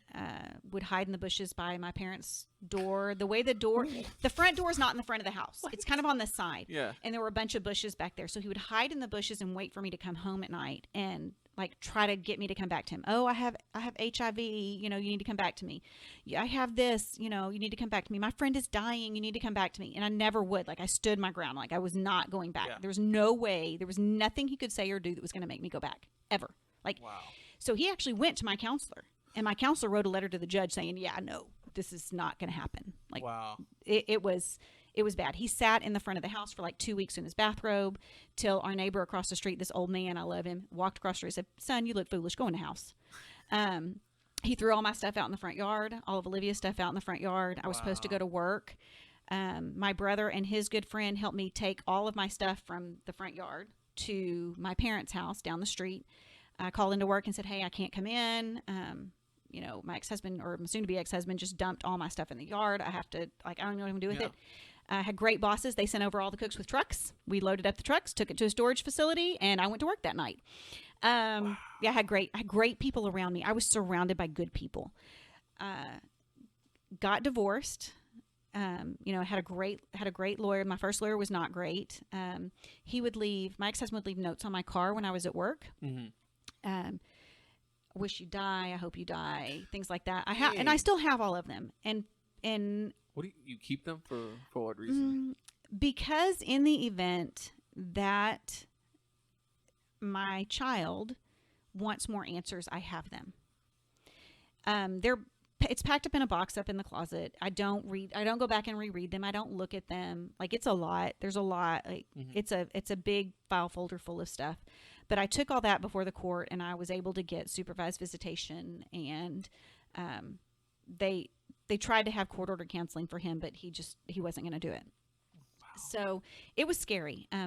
His visitation would show up that whole day. I would be sick to my stomach that whole morning because he would pick her up early. He would drop her off late. You hear these stories about these men killing themselves and killing their kids. I was terrified that was the next phone call I was going to get, that he had done something to her to get at me, or it was bad. Like, it was bad. Imagine the strength it took for you to hand your child over to him. Right. It's hard. It was very, very hard, because the initial lawyer that I had, like, you're not going to get this, you're not going to get this, you're not going to get this. And it's like, I don't even really care about the supervised visitation. That's not what I was going for. I wanted to know that when he had her, she was safe. Yeah. Because she loved her dad. Like, she still loved her dad. Like, so she was not even 2 when we got divorced. When the divorce was final, she was not even 2. So she doesn't remember. She doesn't have a lot of memories of that. She does have memories of visitation, but she does not have a lot of memories of before then. But I keep those letters and things. Like, the guys that I worked with, the cooks that I worked with, and they're funny because they're like, most of them had already been to jail once. I loved them. They were awesome. They would follow me home. They would make sure they would walk me to the door. They would make sure that I got in the house. We did have to call the police on him for breaking a protective order. And just so you know, ladies listening, a restraining order is just a piece of paper, and cops will not show up for that. I know. A protective order, you get lots of cops. We had 7 show up. Wow. Within minutes, because he was violating a protective order. It was just to keep me safe, not necessarily for her. Because it was a big if. He's an if. You don't know what he's going to do. He was a wild card. You didn't know. Like, I didn't know from one day to the next what person was going to be showing up. So it was rough. Like, it was really scary. It was really rough. Went away. My cousin in Boston got married, so I went to her wedding. Took her with me. Had to get permission from him to take her out of state. Went to the wedding. That's terrible. Was living with my parents. Divorce is final now. Like, the divorce, well, it wasn't final before we went to Boston. It was final right after that. It just, like, in September, within maybe a couple weeks. So went to Boston, danced with some cute guys. Nothing ever came of that, any of that. Just had a good time in Boston. With my kid, with my family. Had a great time, and came home. And I was going to school. I was at University of Houston Clear Lake, and did not know that my new husband was creeping on me. Because I had decided after the divorce, after I had dated a bum, married a bum. Like, I had a bad record with men. I was like, hey, no, like, I'm going to finish school. I'm going to take care of my kid. Then I'll consider dating again. Like, but right now, turn everything and focus on what you needed to do. Yes, like, I was on the prize. I have this many years to go to get finished with school. Like, I can do this. I'm going to hustle. Like, my ex-husband's mom told him, you need her to quit going to school because you don't want a wife that's smarter than you. I know, mind blowing. Oh my God! Wait, his mom? His mom said that. The crazy mom created this crazy child. And I really feel like he's probably. I cannot believe that. Like, that really blows my mind. And I know you guys can't see because I don't have video, but I'm rubbing my head. I cannot understand. I'd rather my wife or spouse or whoever, somebody be smarter. Somebody's got to be smarter. But you can't. No, that's ridiculous. Yeah, so there was a lot of crazy in that marriage. So let me just go. There was a lot of crazy. There was crazy on his family side. When I got ready to leave him, when I left him, he did not want his parents to have anything to do. He did not want them contacting me. So they didn't. So they have no relationship with their grandchild. Like, she would not know them now at almost 26 years old. She would not know them if she tripped over them. Like, we've had, the last time we laid eyes on any of them was 2009. So we have absolutely no relationship with him. Part of his visitation was revoked. She was in second grade, and he called in the middle of the night and said he was going to kill himself. And I didn't find out until like 2 weeks later that he hadn't done it. Like, nobody thought to contact me. So you're like, I think he did it. I hope I don't know. I'm praying he did it. No, wait, no. You don't want anybody, like, you don't, like, I wouldn't want my kid to have the trauma of a dead parent, regardless of who the parent is. Like, I wouldn't want that. I wouldn't wish that on anybody. But, you know, you call at 2:30 in the morning. Again, no good phone call comes after midnight. Yes. And he wanted to talk to her, and we wouldn't let him. Like, we had the old landline back then, you know, had a landline. And so we didn't find out until 2 weeks later he shows up to pick her up for visitation. So, but in the meantime, my lawyer sent him a letter saying, until you get a clean bill of mental health, we're going to back to the actual supervised visitation. You're going to have to pay the supervisor, you know, because if you have supervised visitation, you meet at a public place and they have to pay the person supervising the visit. And it's usually somebody court ordered. No idea that the person being supervised was required to pay the person. Well, he wasn't paying child support. He got his child support reduced from the original amount to a really low amount. He wasn't paying child support. He's supposed to have it garnished from his wages. That didn't happen. So we didn't really have a lot of child support. And it's okay. We didn't need it. Like, we were both employed. We were fine. So, you know, all these crazy things that happen, they turn you into who you are. Like, before that marriage, I was very, like, almost a doormat. Like, people could treat me however, and I would think I either deserved it or that's just what I was expected to do. And then after the divorce, even my friends that I was friends with said, your whole temperament changed. Like, you no longer take things at face value. And I don't. Like I said, I'm naturally suspicious of people. I'm naturally suspicious of stuff on the internet. I don't take crap from people. Like, before, I would take it and take it and take it and take it and take it. And now still, I will take a lot of crap, but then when I blow up, it's probably not that one incident. It was probably the thing that happened 14 times, you know, before. But I mean, I'm generally a happy person. I am rigid about some things. I know this, and I'll be honest about that. But my whole temperament changed. And so I was not going to date. I wasn't going to do that. And my husband and I had 2 classes back to back. We were doing internship at McWhirter. And we got out of class early, and he said, hey, do you want to go grab something to eat? And I was hungry, so I went. The beauty of being hungry. So we went and ate lunch that Tuesday. I remember it was a Tuesday. We went and had lunch at Chili's, because that's where he worked. And then the following Friday, we met at the restaurant I was working at and had lunch before my shift. And then he asked me out. He said, can I ask you on a real date? And I was like, okay, you know, we'll see how this goes. Now, I had just gotten divorced. Like, the ink was barely dry. And I didn't even know him. Like, I didn't notice him this sounds so bad, that I didn't even notice him in class. You know, in how many educator classes, how many guys are there? Exactly. Like 3? I think, you know, in mine there was like 3 or 4. But I was focused. Like, I was laser focused on finishing my degree, being able to get my own place with my kid. Like, because I was living with my parents. Like, that was my focus. So, you know, we went on the first date, and we were eating dinner, and he put his hand on my arm, and the minute he touched me, I thought, okay, this is the man I'm going to marry. Wow. And that sounds so strange. Gives you chills. It does, because I do believe that God puts people in places where they need to be. Like, I believe that, because I was on the 30-year degree plan. You know, I was going to be 30 before I got it, because it was taking me a minute. Well, he was kind of on that same plan. But once we got together, both of us kind of just, like, busted it out to get finished. Like, took as many hours as we could and still survive to get finished with school. Yes. But, you know, he's an amazing man. He tolerates all the insanity in our house with 3 daughters and crazy wife. You can just, when I first met him, the patience exudes from his being. Like, you could just feel the patience. Like, I don't know how else to put it that way, but he's very calm. Yeah. But he's the 4th of 7 kids. Oh, so okay. He's the 4th of 7. I got the middle child. He's just a completely different being. Yeah. Like, he is we are perfect complements to one another. Mhm. And my friends will say, if you ever divorce him, we're taking him, you're going elsewhere. Like, they like him more than me.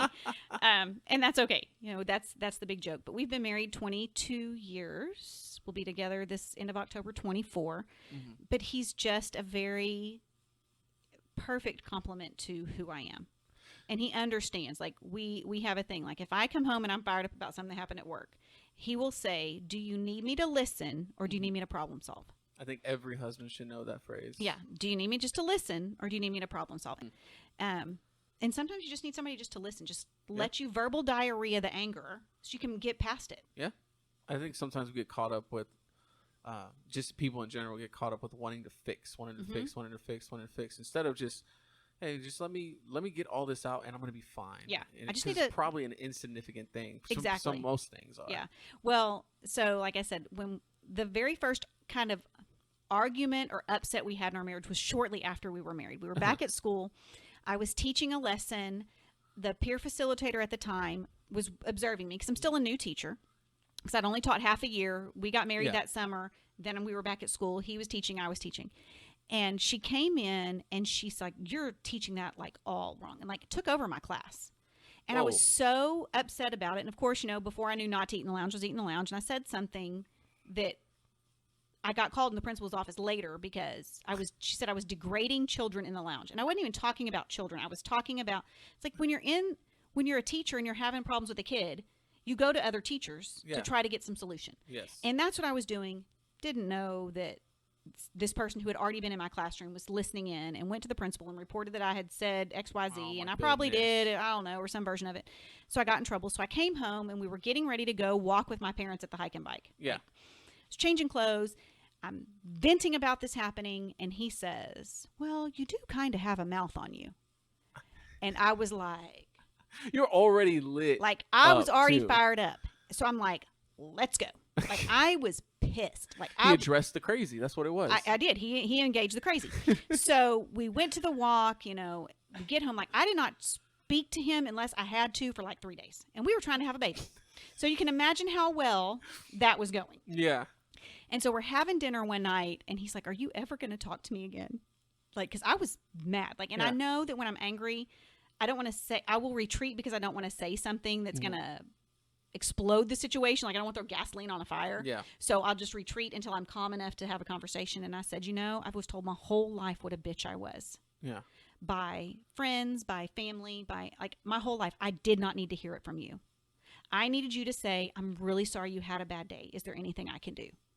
And so that was a learning experience. Yeah. You know, he wasn't trying to be hurtful. Like he really, truly was not trying to be hurtful.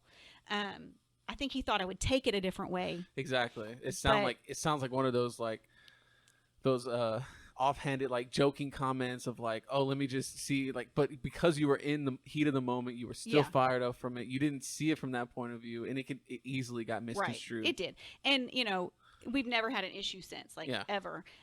We're both very open about when one of us says something that's taken the wrong way, about saying, you know, just saying, hey, what did you mean by that? And really kind of stepping back from the situation. But it, you know, we laugh about it now. He's like, yeah, we're trying to get pregnant and my wife's not speaking to me. It's kind of one of those things. I want to go back and say that, you know, you mentioned that it was helpful that what you went through because it's changed the shape of who you were. It really helped and shaped you become the person you are today. It is. And I say this, you know, and I say it kind of tongue in cheek, but I'm less inclined to take the crap off of people. Mm-hmm. Like I am less inclined to, my feelings mean as much as yours. Mm-hmm. My upset means as much as yours. Yeah. Like, why is it okay for you to be upset or you to have these feelings and it's not okay for me? Exactly. So it really did change my entire temperament. Like people have called me a bitch and I'm like, okay, if that means that I'm going to be assertive and get what I need, you know, they would never call a man that. Like they would never, like if you were being assertive, they would never 100% say something to you, or they say it with admiration. Oh my God, he's a dick, but he gets stuff done. Yeah. You know, you don't hear that about women. Like I've raised strong girls who stand up for other people. You know, James and I have raised them in such a way that we want them to stand up for themselves, and they don't always see that, and they make wrong choices and wrong decisions. And you don't have to like the decision. I love my kids. I don't have to like what they do. Yeah. But I can make sure that they know that they're safe. They can, like we've always said, you can tell me anything. Yes. Things are private. I don't tell their business out. That was something growing up. Like anything that I did that was bad was trotted out at family events, so everybody knew what I had done wrong. So I don't do that. I don't do that to my kids because but I will tell them. They have said, please don't tell Daddy, and I'm like, I'm gonna tell Dad because we don't keep secrets between each other. But would you rather me tell Dad, or do you want to tell him? But Dad's gonna find out one way or the other. That like is a it's great not. way to put that. They've never been able to play us against one another. We've always formed a united front. And if they ask him something thinking they're going to get the yes answer, and he's not sure, well, Mom and I'll discuss it, and then I'll let you know. You know, so in the same thing, if they come to me because they think I'm going to give a yes answer and Dad wouldn't give a yes answer, I say, well, let me just talk about it with Dad, and then we'll let you know. That's such a healthy relationship. And they don't play, like, they know they can't play us against each other. And you know, like, I know what I said sounds terrible, right? It really does, but you grew so immensely because of that. And you know, with the resources that I'll put in the description below, guys, if you're going through something like that, or you want to know, like, the resource with the signs and stuff like that, there's a paper that she gave me that shows the 17 signs. The signs of the signs for looking for a battering personality. Yes. And it's a paper that it's fascinating to see, and I'll put those resources down below because you don't know. Like, if I had that paper before, I maybe could have discerned some of the bad qualities that he had that could have led to me being beat or what have you. But you know, he had 13 or 15 of the 17 signs, like, going through. And actually, when we got this paper, he was trying to make me go back to him. And we went to, I don't even know, honest to God, I don't even know how. We ended up at the Houston Area Women's Center, and they gave all the women, they had the men in one room and the women in another, and they gave us both the papers. Like, he had a copy and I had a copy. Yeah. And we had to honestly go through and circle the numbers of things that we had had. Now, of course, I've got 13 or 15 of the 17 signs. He had like 2. And so then he wasn't honest. You're telling me he wasn't honest? I don't know that he didn't. He may not have known. Like, that's true. Honestly, I don't think he knew. Like, I don't think he was, you know, I don't think he realized those things had such an impact. And so when I was talking to the women at the directors, and they were talking to us, and they said, we are concerned for you. And there was another woman there whose husband was, like, beating the hell out of her on the daily. And she didn't have as many as I had. And so she said, you were very lucky that he's not hit you yet. And when she said yet, I was like, well, you know, and I had already made the decision I was leaving. Like, this was we're going to do this. We're going to say that we went to counseling. We're going to say that we did this. So when the divorce comes through, you know, everything's copacetic. But yeah, it was, you know, I kept that, and I've had that for 20 plus years. And I give it to people, especially some of our younger teachers who they're talking about their relationships. And I'm like, that sounds sketch. You know, I'll give this to them and say, hey, this is something to kind of look at. I'm not saying that you're with an abuser. I'm just saying you need to be aware of these things, because I was not aware of 90% of the stuff on there. I think this is a great tool for a lot of people that are getting married, especially in the young kids. You know, you can do marriage counseling. You can do that. You know, James and I've taken some marriage classes through our church. We found out a lot of good information that helps us communicate better. And I really think, you know, they say communication is the key, but sometimes, like, when I retreat, I still retreat. Like, I will still, we had an incident in our household a couple weeks ago, and I didn't speak to anybody, like, all day Sunday, because I knew that I had to process it first before I could put it out there. You know, and he and I are still a very united front. Like, you know, we say that, you know, our middle child is typical middle child, and she was awful. And I'm saying this because I've said it in front of her. I would not say anything here that I wouldn't say in front of anybody else. She was awful to me in junior high, like, awful. Like, I kicked her out of my car one time because she was being so nasty to me, like, awful. And, you know, I was cooking dinner one day. I don't know what was going on, but all 3 of them just decided they were going to act like a bunch of crap weasels at the same time. Like, they were being nasty to me. And James said, stop cooking. I'm like, well, I'm like halfway through cooking dinner here. Like, I got to feed people that live in this house. And he said, turn it off. Just turn it off. He said, get your purse. We're leaving. And of course the kids think, oh yay, we're going out to eat. He Yeah. goes, no, I'm taking my wife to dinner. Oh man. You guys can figure this out. Like, and we went out to dinner, like just the two of us. And he's told him, you will not speak to my wife that way. And I think that's been, because mom's a safe place. Dad's a safe place. You can be a jackass to your parents. They're still going to love you. Yeah. But when it came to them being awful and him saying, you will not speak to my wife, not your mom, it changed the tune of the household. It did. And they know when they're turds, they come and apologize. Yeah. And I've apologized to them. Like, I've not handled things well before, and I'll apologize for it. And I think kids need to hear us apologize. I think so too. And you're you're going to be one of the first ones that we're going to end the episode here. And you're gonna have to come back on for a second one, because we're not done telling. So we have a couple other stories that we want to share. Well, you did ask about childhood memory. We're gonna share all that. We're gonna share all that for the next one. So for those of you listening, look for her next episode. We're gonna probably do it a little bit later down the line. It should be more fun. This was kind of heavy. Yeah, it was. Yeah, the next one will be a lot better. But you have been a fascinating guest. Been probably one of my favorite guests so far. For those people that are listening, if you were my guest before, I'm sorry, but you were one of my more fascinating. And you interviews. did think I was your age when you first started teaching, and I had to explain to you that no, I could probably have birthed you. So we'll stop here, and thank you guys for listening. I Thank you appreciate for you coming having me. on, and I'm very happy to have met you, and for you to have done this with me. So I really appreciate that. You're very welcome. It was fun. All right, guys, we'll see y'all later and catch you on the other side. That's the end of the episode. Thank you guys for listening. If you enjoyed it, please hit that like and subscribe button down below to get the latest updates. Until then, see you guys next time.